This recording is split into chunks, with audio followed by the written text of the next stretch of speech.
Friday, April 1st, 2016. And here are some of today's trends in the news. I have an important announcement to make. Donald Trump, it looks like he's out of the race. Woo! He did one of those women things too many last week, and his popularity rating among women, it's down. Like 73% of them don't like the cat. So he's gone. So I'm going to take his place. We need another candidate in there for president, and I'm announcing my candidacy as a contestant in the presidential reality show in the race for the White House. After all, I could out-Trump Trump. I could make America greatest again. That's better than great. Yeah, forget about that wall over there in Mexico. I'm going to put a wall across Mexico and Canada and get both of them to pay for it. That's right. And forget about worse than waterboarding. I could outwater waterboarding. We're going to bring torture to a new level. Amputations. One finger after another. One toe after another. We're going to get them to speak. And I'll melt ISIS around the world. And we'll get Japan to pay for it. We'll get Italy to pay for it. We'll get everybody to pay for it. I'll out-Trump Trump by a mile. I'll bring back jobs, taxes. Nope. We're going to bring them taxes down to nothing. That's right. Even the corporations, they don't have to pay either.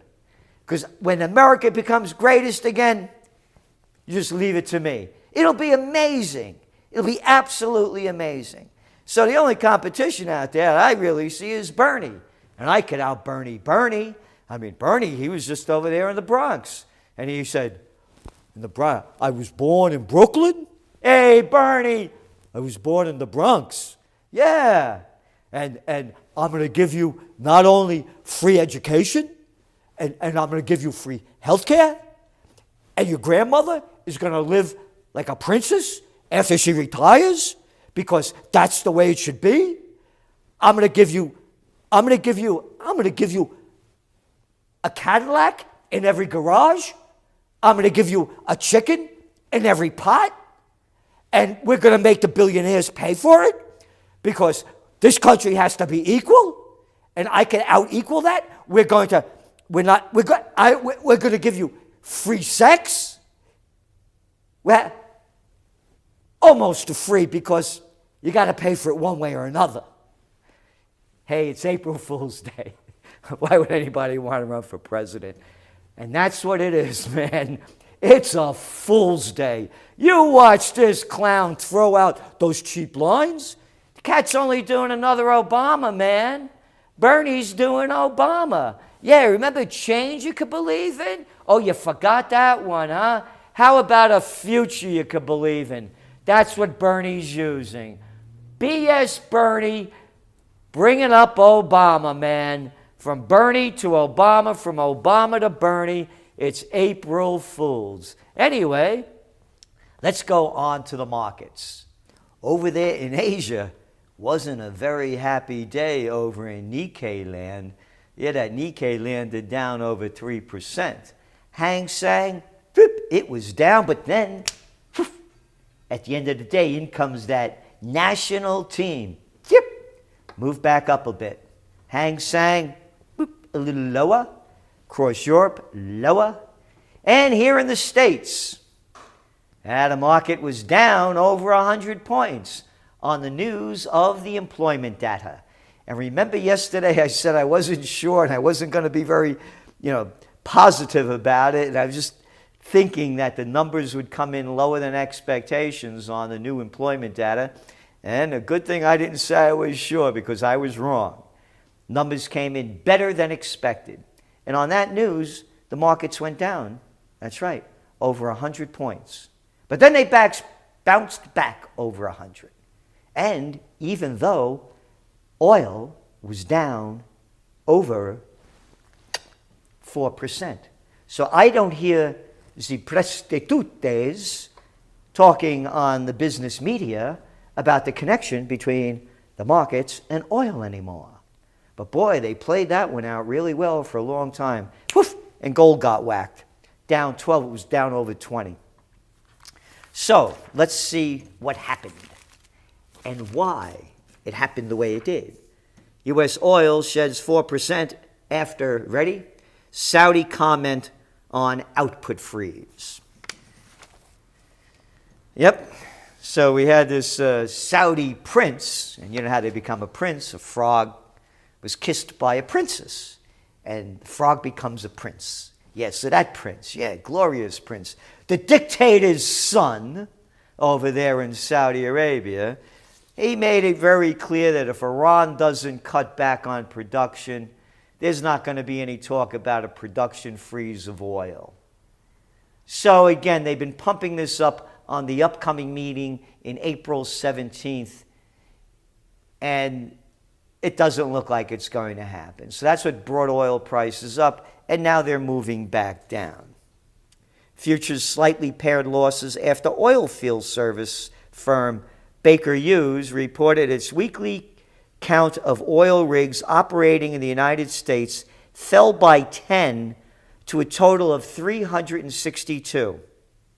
You ready for this? At this time last year, drillers had 802 rigs in U.S. oil fields. 802. And now we're down to 336. I mention this because when they keep talking about an oil freeze of production, once prices go back up, man, these rigs start pumping again. And now you multiply this by the rest of the world. So I don't see oil prices going up beyond the range that we were talking about. In the low 30s, even back into the 20s, the high 20s, up to maybe the 50s. That's it. But remember, it was at $115 a barrel back in June of 2014. And I mentioned about the employment gains and the employment numbers. Just to make this clear, as of today, our nation faces job losses still of 1.5 million people if you want to return back to pre-recession levels. So just to put that in perspective. Now let's look at where the jobs came from. Construction employment added 37,000 jobs. Wait a minute, didn't I see and read in this past week and last week, new home sales in February were down 7.1%. Excuse me, existing home sales were down 7.1%. And new home sales, when you pull out the West, were down 8%. So how is all these construction jobs going to keep going? The other great gainers were 37,000 jobs in healthcare. Great. They don't pay anything.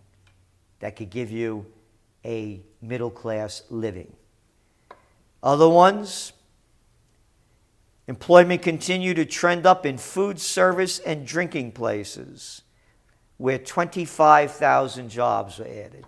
That's called waitresses, bartenders, dishwashers, and people working in restaurants. Mining employment declined 12,000 jobs, a loss of 185,000 over the year. Employment in manufacturing, that's where the money is, down nearly 30,000 jobs. But retail was the big one. They added 48,000 jobs. So, they added 48,000 jobs, but Macy's, Kohl's, all these companies are closing joints. And I read the data, and you saw it in your Trends Monthly. What was consumer spending in February? The grand total rise of 0.1%. What was it in January? The grand total up 0.1%. So how are they creating jobs in retail? And even if they are, they don't pay much at all. So there you go. That's on that front of what's really nothing more than, I believe, numbers that show where America is. The numbers are probably real. The labor force participation rate, ticked up a tiny percentage point, but it's still back to 1970s lows. And the jobs that are being created are not living wage jobs. You can't save anything, and you can't make enough to build anything bigger. Political tensions steer central banks to gold. Heightened geopolitical tensions and a push for diversification in reserve assets led central banks' net purchases of gold reaching 483 tons in 2015, the second highest annual total since the end of the gold standard. And China and Russia are among the big buyers. And then you look at gold, they say its best month in some 30 years in terms of growth. Gold prices rose 16% for the first 3 months of the year, the biggest leap since 1986. And of course, as countries were buying it, other countries that are desperate, like Venezuela, Colombia, El Salvador, they were selling it. So, you know us, think for yourself. Going back to the stocks going up not on news of real price discovery. Here is another fact. You read it in your Trends Monthly. You can read it again and hear it again right now. First quarter earnings for S&P 500 companies are forecast to slump 8.5% from the same period last year, according to FactSet. Shares already are more expensive than their historical averages after 7 years of a bull market. Not a bull market, a bullshit market. A bullshit market driven up by quantitative easing, zero interest rate policies that have enriched the filthy rich, because you look at that number, just what I just read to you, where the increase of a bull market has come, 95% of that wealth, it's a fact, went to the 1%. But when I'm elected, I'm going to make sure that the 1% gives you back. Yeah, Bernie, how about you save your Brooklyn Act for the guys on Coney Island? I remember watching you guys. Yeah. And the people applaud this stuff. They applaud it like little children, just like they bought into Obama. Hope and change you could believe in. Yep. A future you could believe in. Same fraud, different name.